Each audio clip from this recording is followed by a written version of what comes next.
Teman-teman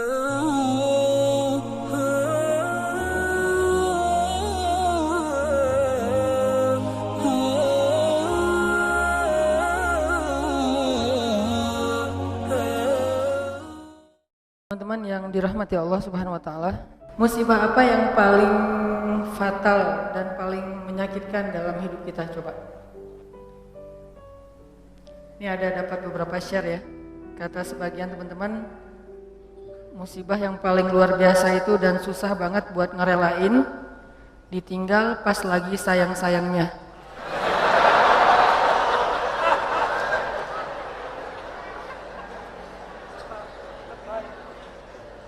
Saya tuh pas baca ini jadi mengenang lagi masa lalu sih.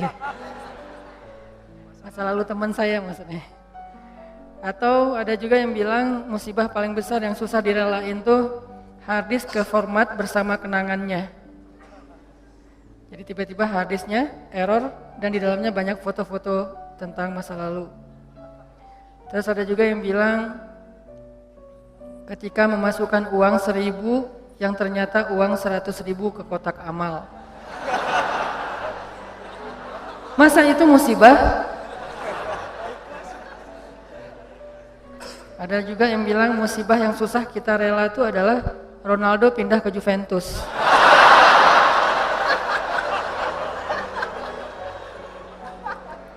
Buat saya, musibah hari ini adalah Belgia kalah sama Prancis.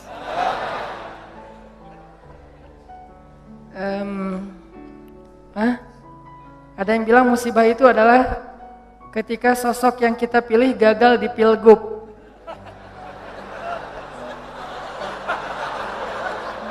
Ini yang ngomong bukan saya ya.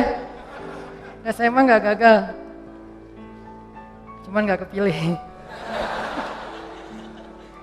Terus ada juga musibah yang paling berat itu katanya gak di fallback.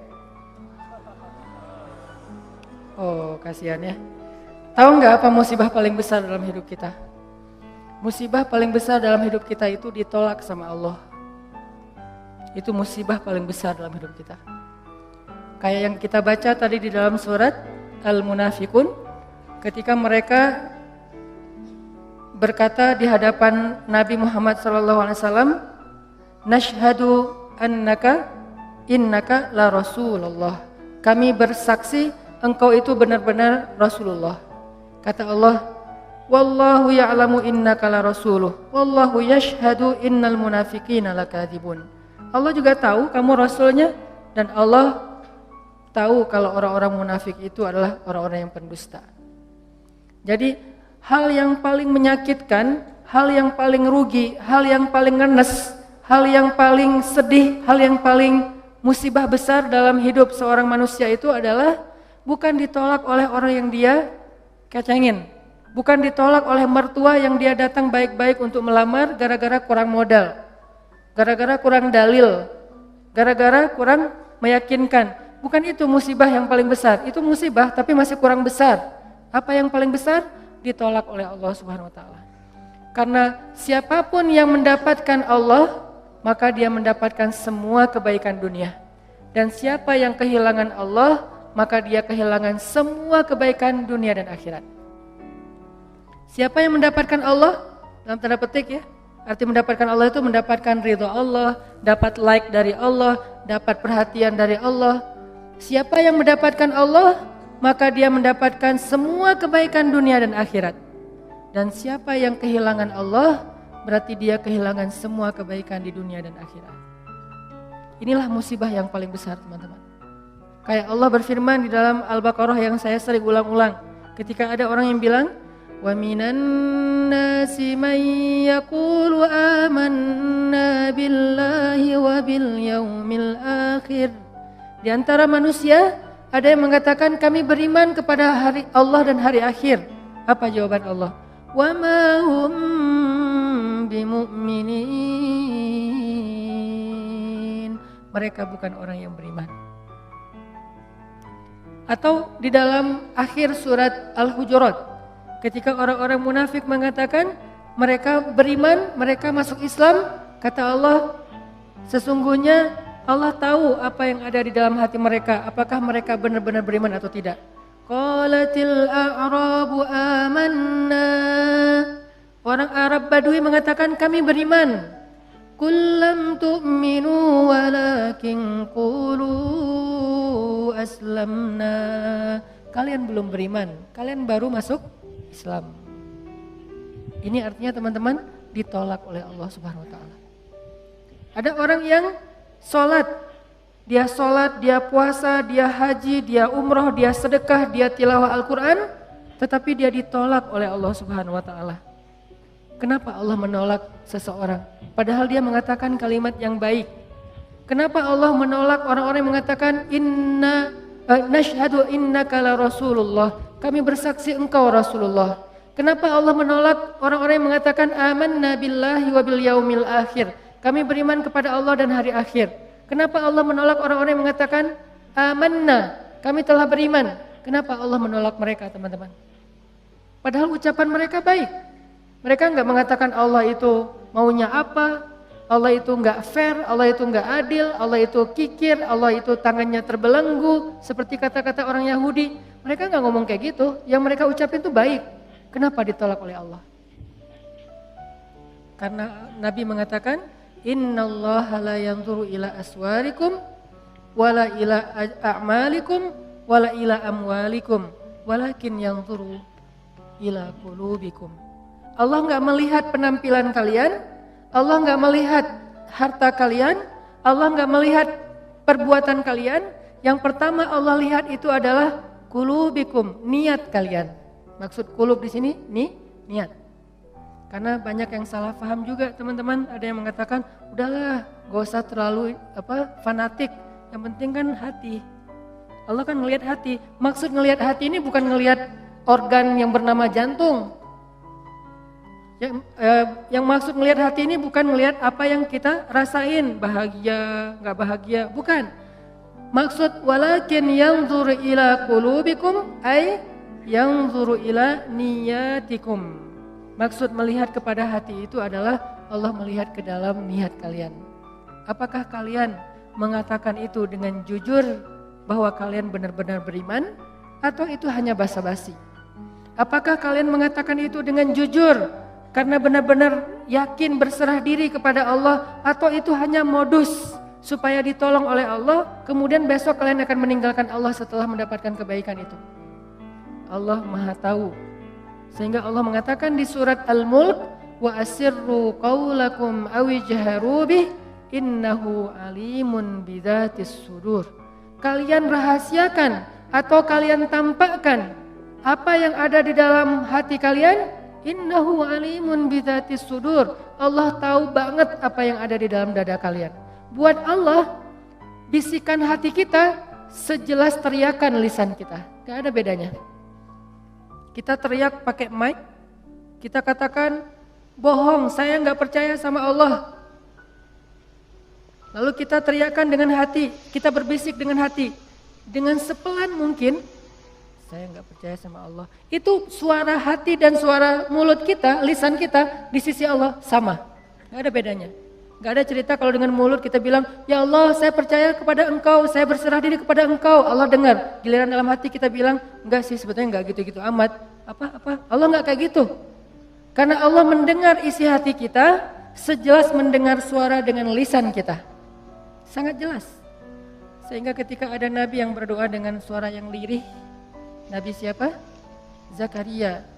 Dzikru rahmati rabbika 'abdahu Zakaria idz nada rabbahu nidaan khafiyya. Nidaan khafiyya, suara yang lembut, pelan, lirih. Tidak ada yang mendengar seorang pun kecuali Allah Subhanahu wa taala. Allah mendengar dengan jelas. Bahkan kalau suara itu tersembunyi di dalam lautan yang gelap, lebih dalam daripada Danau Toba, gelap banget nih. Karena nggak mungkin ikan haut, ikan paus hidupnya di perairan yang dangkal, nggak mungkin. Dia hidup di perairan yang dalam, yang mungkin kedalamannya di bawah 1 kilometer. Bahkan kalau seseorang kemudian ditelan ikan haut, ikan paus, Lalu ikan paus itu membawanya ke dalam lautan, di dalam samudra. Tiba-tiba orang yang di dalam perut ikan itu bersuara, Subhanaka inni kuntu minaz zalimin. Subhanaka inni kuntu minaz zalimin. Pelan sekali suara itu terdengar dengan jelas di arasy Allah Subhanahu wa taala. Jadi enggak ada yang tersembunyi dari Allah. Sehingga apa yang menyebabkan kita ditolak oleh Allah, teman-teman? Bukan ucapan kita kurang fasih. Bukan bacaan Al-Qur'an kita kurang makhraj, kurang bagus tajwidnya. Bukan ketika kita sholat gerakan kita kurang sempurna, bukan. Tapi hati kita yang kurang ikhlas, itu penyebab seseorang ditolak. Bisa jadi gerakan sholatnya sempurna, bisa jadi bahasa Al-Qur'annya ketika dia membaca indah sekali, kalau hatinya tidak seperti yang dia ucapkan, kalau hatinya tidak ikhlas kepada Allah, Allah tolak semuanya. Sehingga salah satu di antara 3 orang yang pertama masuk neraka padahal dia soleh siapa? Qari'ul Quran, orang yang membaca Al-Quran dengan baik. Hafiz 30 juz dengan 10 qiraat plus riwayat. Kan ini enggak mudah kan? Hafal 30 juz, 10 qiraat pakai riwayat. Karena saya pernah ngalamin sulitnya mencari atau mendapatkan riwayat Al-Quran itu susah banget. Saya termasuk orang yang belum berhasil mendapatkan itu. Pernah saya mau daftar ke guru saya, Syekh Tariq Faris di Mesir. Syekh, saya pengen ngambil riwayat Al-Quran. Syekh senang karena beliau suka dengan bacaan saya. Ya udah sini, saya akan ajarin kamu. Syaratnya pertama, kamu hafal 1 buku. Saya dikasih 1 buku, tebalnya 500 halaman. Isinya adalah syair. Kurang lebih 500 halaman, isinya syair. Dan syair itu berbunyi tentang cara baca Al-Quran. Huruf ini ketemu huruf ini, dibaca begini. Ayat ini wakafnya di sini, Nabi dulu wakafnya di sini, ini bacanya dengan riwayat ini begini, riwayat itu begitu dan seterusnya. Tapi bentuknya syair, bahasa Arabnya matan. Syair 500 halaman kurang lebih disuruh hafal. Dikasih. Ternyata kita satu geng, saya beberapa teman-teman termasuk ada anak Mesir. Seminggu kemudian diuji sama Syekh. Ketika seminggu setelah itu kita datang ke Syekh, tiba-tiba anak Mesir teman saya, dia bilang, Syekh, saya sudah hafal syair itu. Buku tebal, dia hafal seminggu. Terus dites sama Syekh saya, lancar. Terus Syekh saya tanya ke saya, Hanan gimana? Syekh, daftar isi juga belum? Daftar isinya aja belum kehafal, dia udah hafal 1 buku. Saking susahnya mendapatkan riwayat Al-Quran. Jadi kalau ada orang yang hafiz Al-Quran pakai riwayat, itu keren banget tuh. Tapi sekeren itu, sedahsyat itu, sesulit itu dia memperoleh 1 riwayat Al-Quran, kalau nggak ikhlas, habis semuanya. Riya sedikit aja, riya itu nggak perlu ke ribuan orang, 1 orang cukup. Karena riya itu kan nggak harus, saya riyanya cuma 1 orang doang kok, masa hilang sih? Enggak, 1 orang aja kalau kita riya, habis. Apalagi riyanya kepada ribuan orang. Saya pernah ceritakan gimana sulitnya menjaga ikhlas. Ikhlas itu gampang, yang susah itu menjaga ikhlas. Di awal insya Allah ikhlas. Gak mungkin juga kita di awal pengen riya, kan gak mungkin ya. Usolli sunnata tahiyatul masjid ria'an nas. Kan gak ada ya. Saya sengaja sholat sunnah tahiyatul masjid karena pengen pamer aja. Allahu Akbar, kan gak mungkin kan. Gak ada di antara kita yang sengaja beramal karena pengen riya. Kita gak di level itu, insya Allah itu bukan level kita. Kita 1 level di atasnya. Di awal ikhlas. Pasti kita mengatakan lillahi ta'ala, karena Allah. Tapi masalahnya di setengah ketika kita lagi ngerjain itu. Ketika kita lagi sedekah lewat kenceleng, dari ujung kita lihat 1.000, 2.000, 5.000, paling banter 10.000. Kita 100.000 gitu kan. Pas ngeluarin, asa nggak rela ya 100.000 tapi nggak ada yang lihat. Akhirnya kita sok ikhlas. Bukan ikhlas, sok ikhlas, ditutup di depan biar nggak kelihatan, tapi di belakang orang pada ngelihat. 100.000. Terus nggak dimasukin semuanya, harus ada sisanya, terutama yang bagian angka. Geser aja ke sebelah, biar dilihat, 100.000. Pura-pura ikhlas. Ini namanya meriakkan keikhlasan. Meriakkan keikhlasan. Jadi gak gampang teman-teman untuk ikhlas. Makanya untuk menjaga keikhlasan. Makanya kita berlindung kepada Allah. Ya Allah, jangan tolak saya gara-gara saya tidak mampu menjaga ikhlas. saya beristighfar, minta ampun kepadamu ya Allah kalau saya pernah riya. Karena kalau ditolak sama Allah, udah kita gak dapat kebaikan apa-apa. Di dunia maupun di akhirat. Kalau Allah menerima kita, maka kita diberikan kebaikan dunia dan akhirat. Wa innama likulli imri'in ma nawa. Semua orang mendapatkan sesuai dengan apa yang ada di dalam hatinya, niatnya, apa yang dia niatkan. Faman kanat hijratuhu ilallahi wa rasulih, fa hijratuhu ilallahi wa rasulih.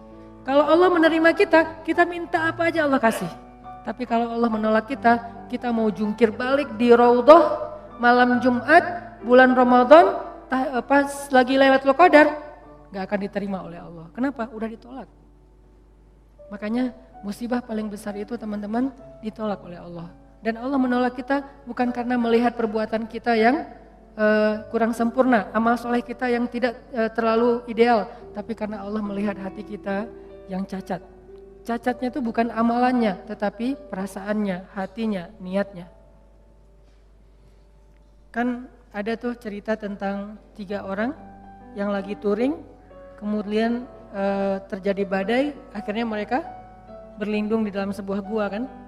Kemudian jatuhlah sebuah batu besar menutup pintu gua, mulut gua. Akhirnya mereka sadar, wah kita gak akan selamat nih. Satu-satunya yang bisa buat kita selamat adalah kita duduk berdoa kepada Allah. Karena mau ngedorong batu gak mungkin, nyari jalan lain mentok. Duduklah mereka bertiga berdoa kepada Allah. Orang yang pertama berdoa, ya Allah, saya punya kedua orang tua yang udah sepuh. Ayah dan ibu yang sudah sepuh, yang sudah tua. Dan saya selalu berbakti kepada keduanya. Bahkan saya tidak pernah mau memberikan susu dari ternak saya kepada keluarga saya atau kepada siapapun sebelum saya memberikan terlebih dahulu kepada kedua orang tua. Jadi gak mau dia ngasih susu itu kecuali ke orang tuanya dulu baru keluarganya.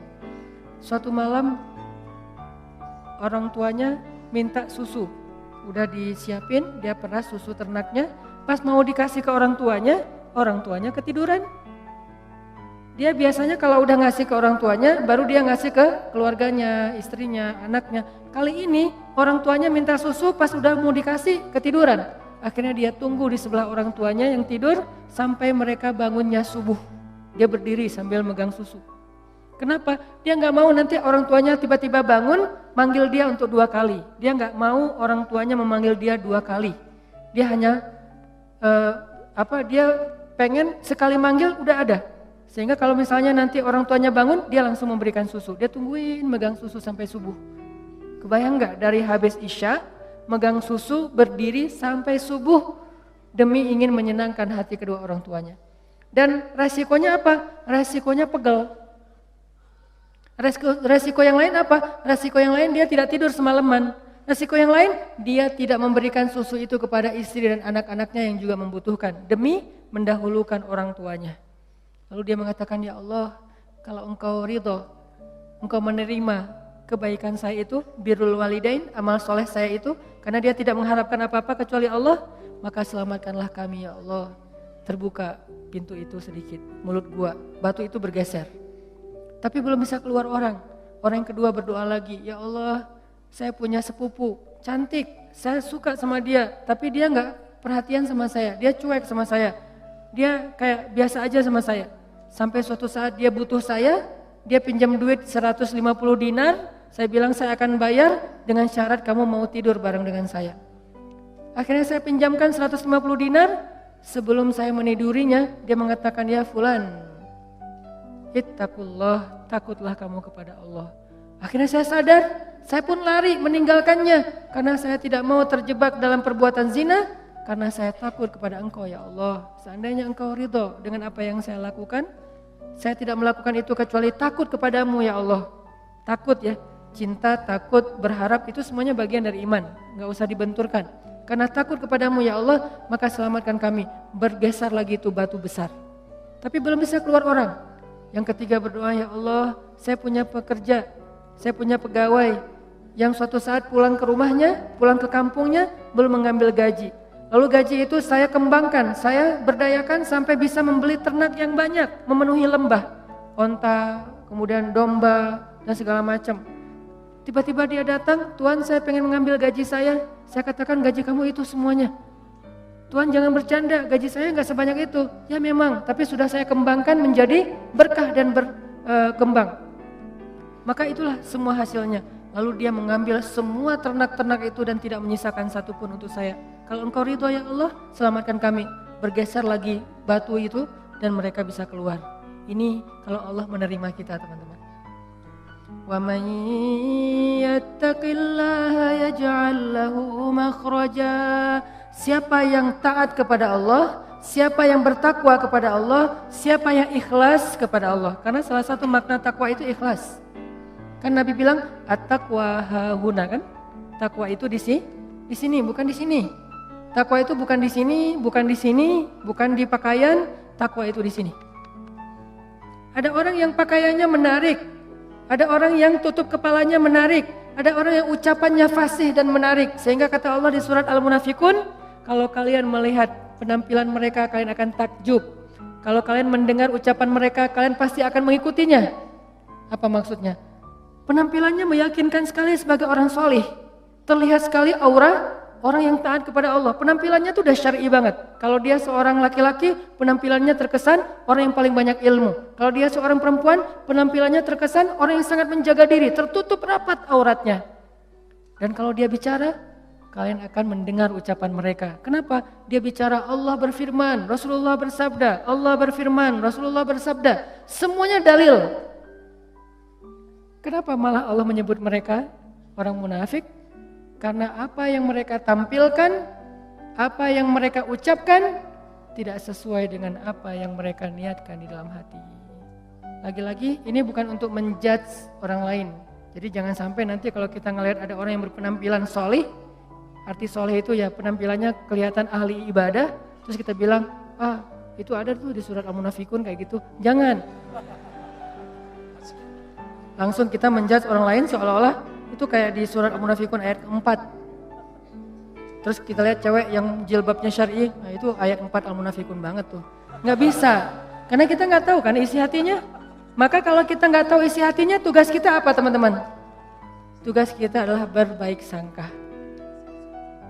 Tugas kita menghindari prasangka buruk. Tugas kita kepada sesama manusia berbaik sangka. Dan tugas kita kepada diri kita sendiri adalah muhasabah diri, memperbaiki diri kita sendiri, menghitung-hitung kesalahan kita sendiri. Kalau orang lain jangan cari-cari kesalahan, apalagi dihitung-hitung.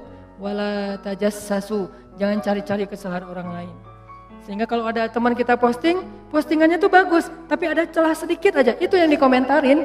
Padahal bukan itu inti dari postingan tersebut. Nah ini berarti tajassus. Apakah kita lupa dengan ayat itu? Padahal itu ayat yang paling populer di surah Al-Hujurat. Sampai Allah mengatakan, maukah kalian memakan bangkai saudara kalian sendiri sementara kalian merasa jijik? Ini artinya gak bisa kita menjudge orang lain. Ini lebih ke diri kita sendiri. Ternyata Allah gak ngelihat dulu penampilan kita, walaupun itu nanti akan dilihat. Cuman bukan yang pertama. Kalau ini beres, baru dilihat yang penampilan, dilihat ucapan, dilihat perform kita.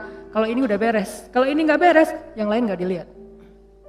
Jadi yang pertama Allah lihat, apa niat kita melakukan sesuatu. Allahu Rabbi wal Islamu dini wa Muhammadan Rasulullah.